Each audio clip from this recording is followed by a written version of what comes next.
Hello, friends. We're at Passion Sunday, or sometimes called Palm Sunday, the beginning of Holy Week.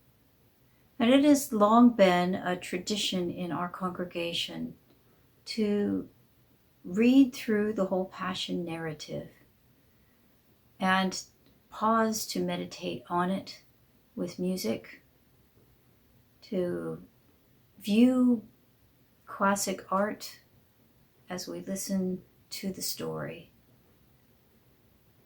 This is an attempt to do that through the Passion according to St. Matthew in a format online that might emulate a bit of what the in-person experience has been of going through this as a community. One feature of this tradition has been putting the lines that the crowds would have spoken during the events of Holy Week into the mouths of the congregation. So I invite you, when the words appear on the screen, to read them with the voices. I pray this time of reflection on the ancient story is an invitation to self-reflection on our need for grace, not just individually, but as a world.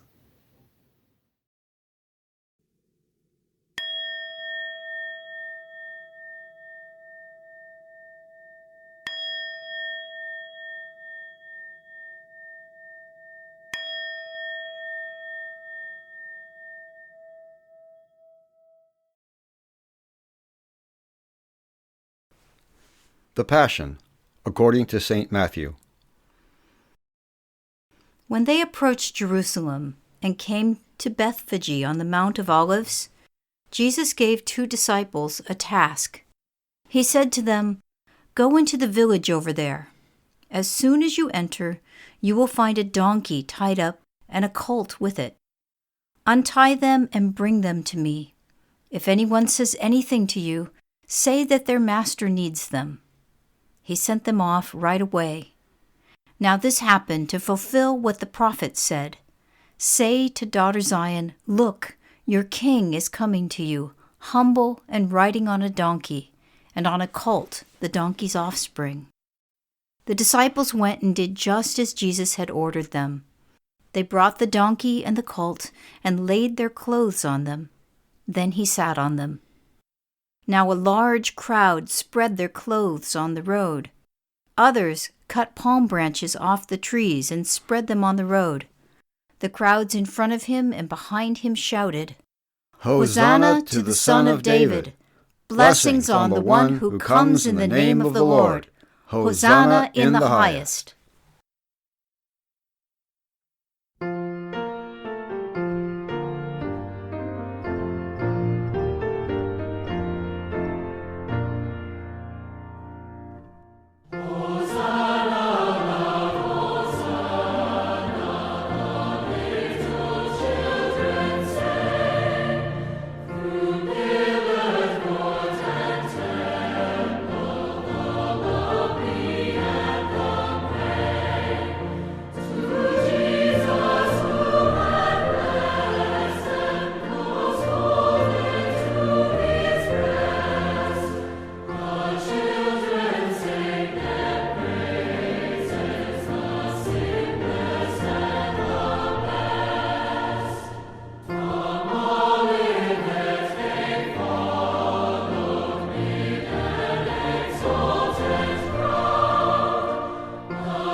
Then one of the 12, who was called Judas Iscariot, went to the chief priests and said, "What will you give me if I turn Jesus over to you?"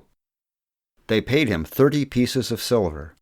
From that time on, he was looking for an opportunity to turn him in. On the first day of the festival of unleavened bread, the disciples came to Jesus and said, Where do you want us to prepare for you to eat the Passover meal? He replied, "Go into the city to a certain man and say, 'The teacher says, my time is near. I am going to celebrate the Passover with my disciples at your house.'" The disciples did just as Jesus instructed them. They prepared the Passover. That evening he took his place at the table with the 12 disciples. As they were eating, he said, "I assure you that one of you will betray me." Deeply saddened, each one said to him, "I'm not the one, am I, Lord?" He replied, "The one who will betray me is the one who dips his hand with me into his bowl. The human one goes to his death, just as it is written about him. But how terrible it is for that person who betrays the human one. It would have been better for him if he had never been born." Now Judas, who would betray him, replied, "It's not me, is it, Rabbi?" Jesus answered, "You said it." While they were eating, Jesus took bread, blessed it, broke it, and gave it to the disciples and said, "Take and eat. This is my body." He took a cup, gave thanks, and gave it to them, saying, "Drink from this, all of you. This is my blood of the covenant, which is poured out for many so that their sins may be forgiven. I tell you, I won't drink wine again until that day when I drink it in a new way with you in my Father's kingdom." Then, after singing songs of praise, they went to the Mount of Olives.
Then Jesus said to his disciples, "Tonight you will all fall away because of me. This is because it is written, 'I will hit the shepherd, and the sheep of the flock will go off in all directions.' But after I'm raised up, I'll go before you to Galilee."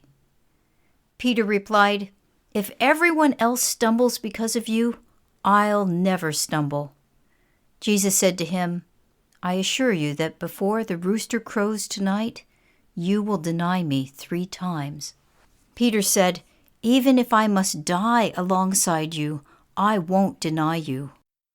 All the disciples said the same thing.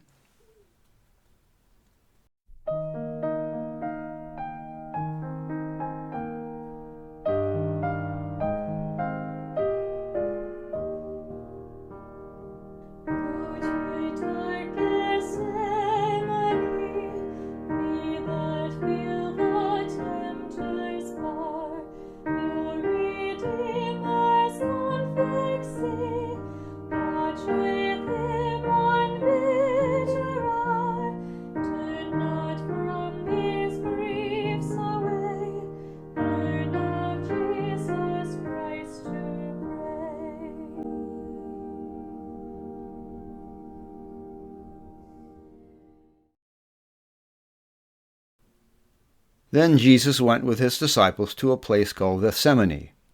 He said to the disciples, "Stay here, while I go and pray over there." Then he took Peter and Zebedee's 2 sons and began to feel sad and anxious. Then he said to them, "I'm very sad. It's as if I'm dying. Stay here and keep alert with me." Then he went a short distance farther and fell on his face and prayed, "My Father, if it is possible, take this cup of suffering away from me. However, not what I want, but what you want." He came back to the disciples and found them sleeping. He said to Peter, "Could you not stay alert for 1 hour with me? Stay alert and pray, so that you will not give in to temptation. The spirit is eager, but the flesh is weak." A second time he went away and prayed, "My Father, if it is not possible that this cup be taken away unless I drink it, then let it be what you want." Again he came and found them sleeping. Their eyes were heavy with sleep. But he left them and again went and prayed the same words for the 3rd time. Then he came to his disciples and said to them, "Will you sleep and rest all night? Look, the time has come for the human one to be betrayed into the hands of sinners. Get up, let's go. Look, here comes my betrayer."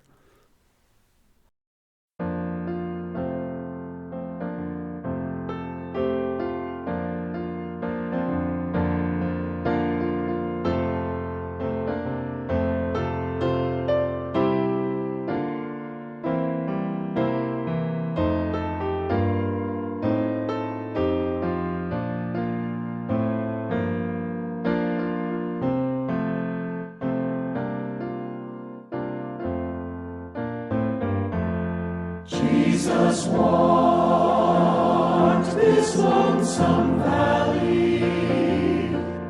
He had to walk it by himself. Oh, nobody else could walk it for him. He had to walk it by himself.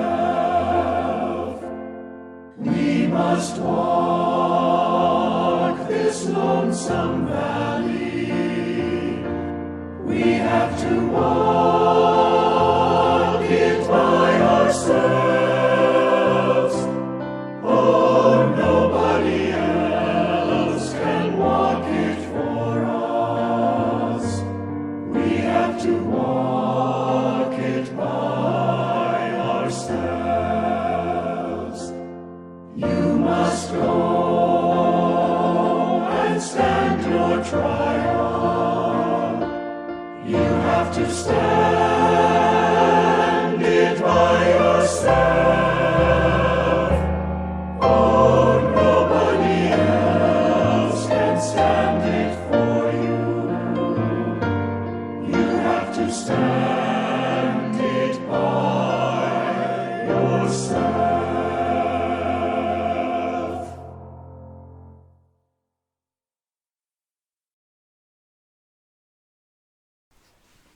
While Jesus was still speaking, Judas, one of the 12, came.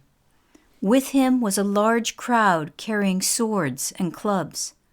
They had been sent by the chief priests and elders of the people. His betrayer had given them a sign: "Arrest the man I kiss." Just then he came to Jesus and said, "Hello, Rabbi." Then he kissed him. But Jesus said to him, "Friend, do what you came to do." Then they came and grabbed Jesus and arrested him. One of those with Jesus reached for his sword. Striking the high priest's slave, he cut off his ear. Then Jesus said to him, "Put the sword back into its place. All those who use the sword will die by the sword. Or do you think that I'm not able to ask my Father, and he will send to me more than 12 battle groups of angels right away? But if I did that, how would the scriptures be fulfilled that say this must happen?" Then Jesus said to the crowds, "Have you come with swords and clubs to arrest me like a thief? Day after day I sat in the temple teaching, but you didn't arrest me. But all this has happened so that what the prophets said in the scriptures might be fulfilled." Then all the disciples left Jesus and ran away.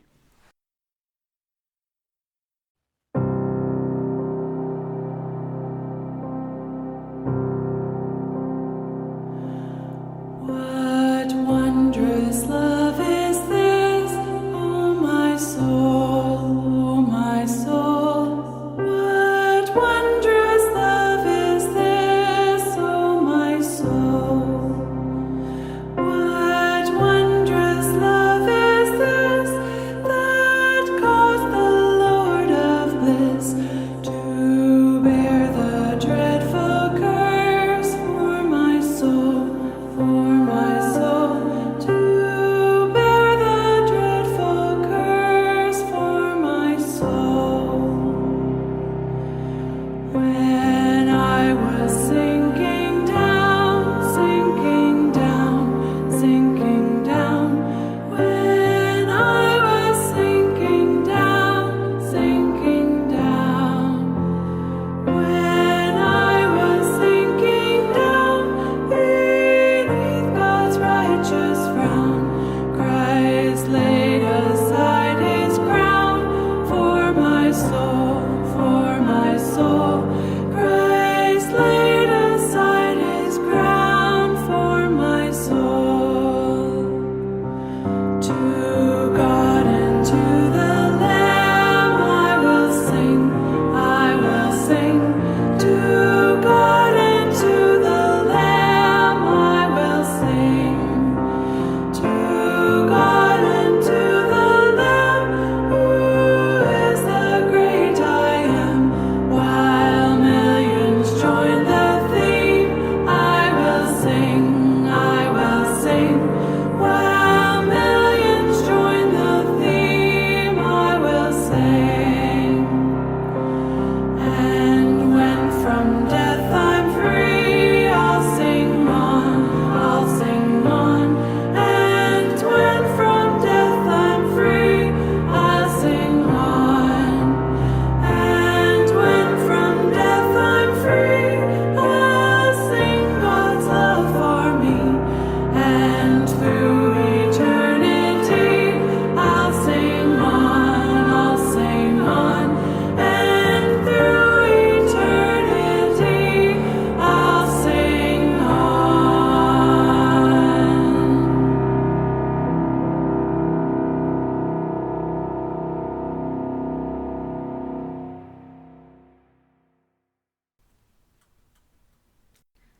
Those who arrested Jesus led him to Caiaphas, the high priest. The legal experts and the elders had gathered there. Peter followed him from a distance until he came to the high priest's courtyard. He entered that area and sat outside with the officers to see how it would turn out. The chief priests and the whole council were looking for false testimony against Jesus so that they could put him to death. They did not find anything they could use from the many false witnesses who were willing to come forward, but finally they found two, who said, "This man said, I can destroy God's temple and rebuild it in 3 days." Then the high priest stood and said to Jesus, "Aren't you going to respond to the testimony these people have brought against you?" But Jesus was silent. The high priest said, "By the living God, I demand that you tell us whether you are the Christ, God's Son." "You said it," Jesus replied. "But I say to you that from now on you will see the human one sitting on the right side of the Almighty and coming on the heavenly clouds." Then the high priest tore his clothes and said, "He is insulting God. Why do we need any more witnesses? Look, you've heard his insult against God. What do you think?" And they answered, He deserves to die." Then they spit in his face and beat him. They hit him and said, "Prophesy for us, Christ. Who hit you?" Meanwhile, Peter was sitting outside in the courtyard. A servant woman came and said to him, "You are also with Jesus the Galilean." But he denied it in front of all of them, saying, "I don't know who you are talking about." When he went over to the gate, another woman saw him and said to those who were there, "This man was with Jesus, the man from Nazareth." With a solemn pledge, he denied it again, saying, "I do not know the man."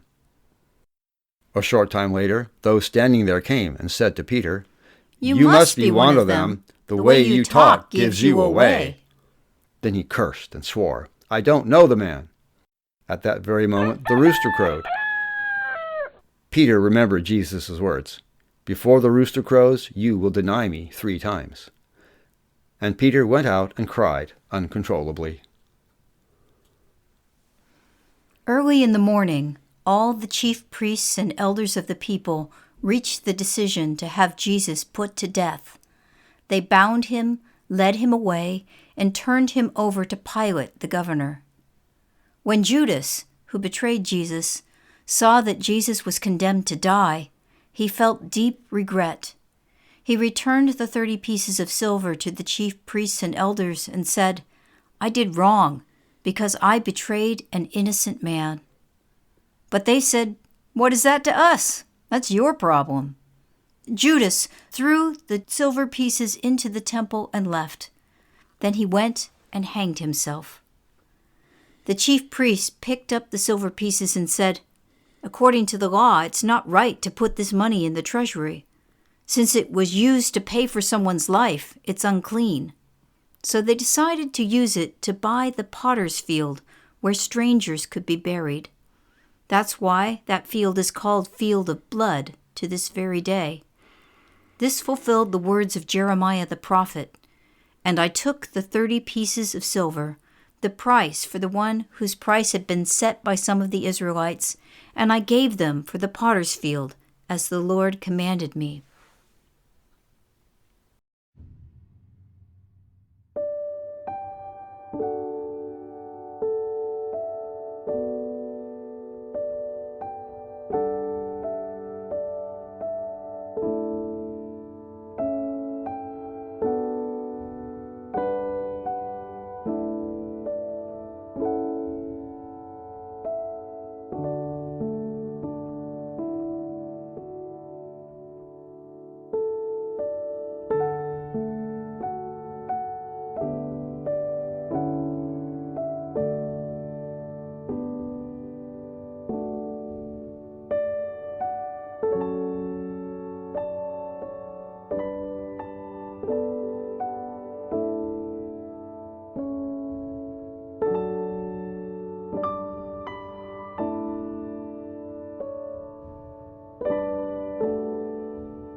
Jesus was brought before the governor.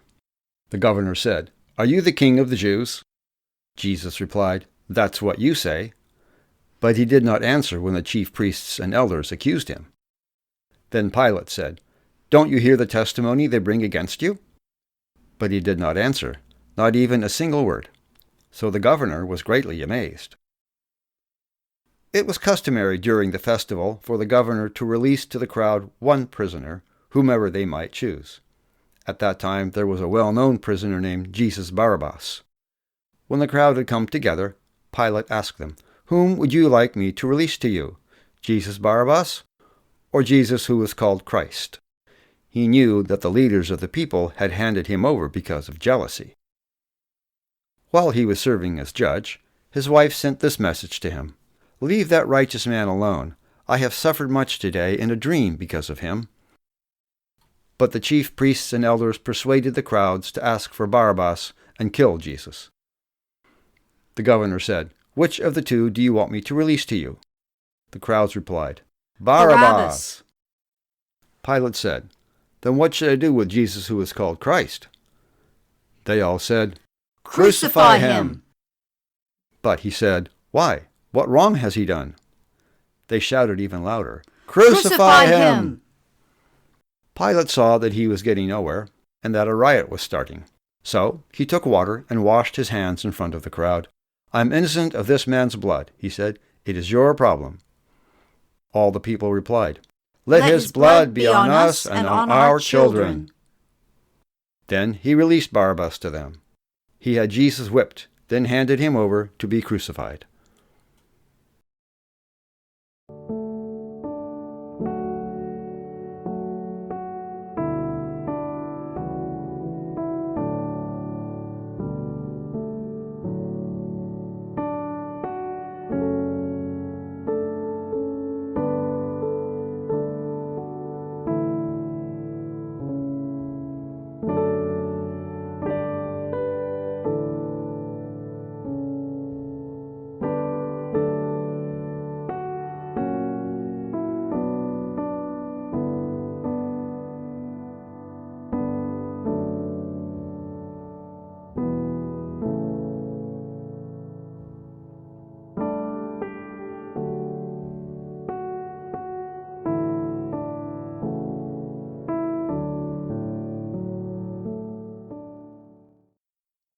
The governor's soldiers took Jesus into the governor's house, and they gathered the whole company of soldiers around him. They stripped him and put a red military coat on him. They twisted together a crown of thorns and put it on his head. Then they put a stick in his right hand. They bowed down in front of him and mocked him, saying, "Hey, King of the Jews!" After they spit on him, they took the stick and struck his head again and again. When they finished mocking him, they stripped him of the military coat and put his own clothes back on him. They led him away to crucify him.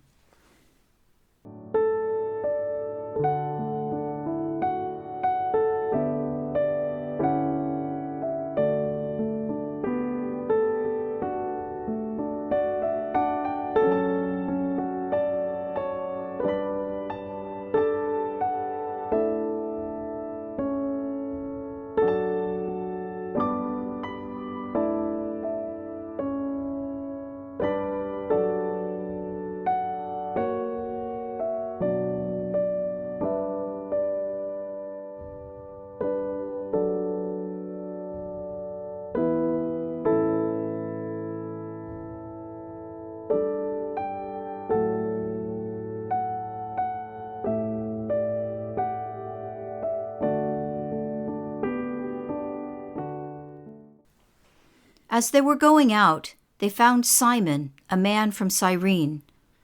They forced him to carry his cross.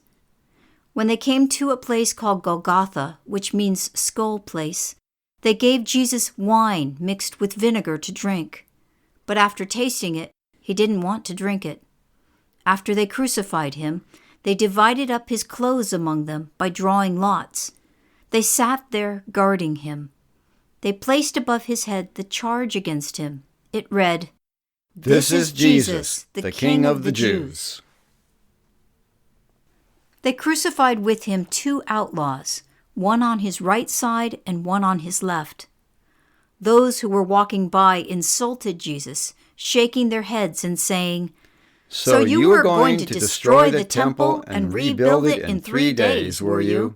Save yourself! If you are God's Son, come down from the cross. In the same way, the chief priests, along with the legal experts and the elders, were making fun of him, saying, "He saved others, but he can't save himself. He's the King of Israel, so let him come down from the cross now. Then we'll believe in him.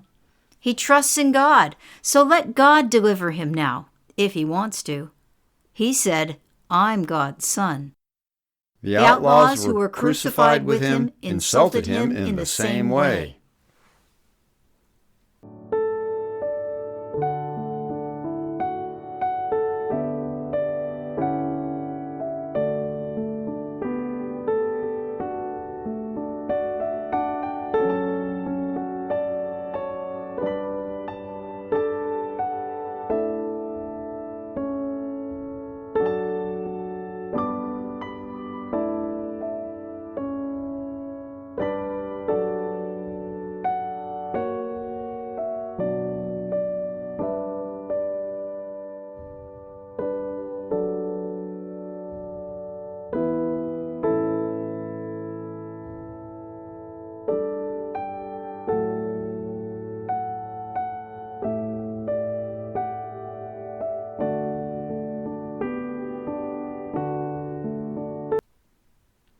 From noon until 3 in the afternoon, the whole earth was dark. At about 3, Jesus cried out with a loud shout, "Eli, Eli, lama sabachthani," which means, my God, why have you left me?" After hearing him, some standing there said, "He's calling Elijah." One of them ran over, took a sponge full of vinegar, and put it on a pole. He offered it to Jesus to drink. But the rest of them said, "Let's see if Elijah will come and save him." Again, Jesus cried out with a loud shout. Then he died. Look, the curtain of the sanctuary was torn in two from top to bottom. The earth shook, the rocks split, and the bodies of many holy people who had died were raised. After Jesus' resurrection, they came out of their graves and went into the holy city where they appeared to many people. When the centurion and those with him who were guarding Jesus saw the earthquake and what had just happened, they were filled with awe and said, "This was certainly God's Son."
Many women were watching from a distance. They had followed Jesus from Galilee to serve him. Among them were Mary Magdalene, Mary the mother of James and Joseph, and the mother of Zebedee's sons. That evening, a man named Joseph came. He was a rich man from Arimathea who had become a disciple of Jesus. He came to Pilate and asked for Jesus' body.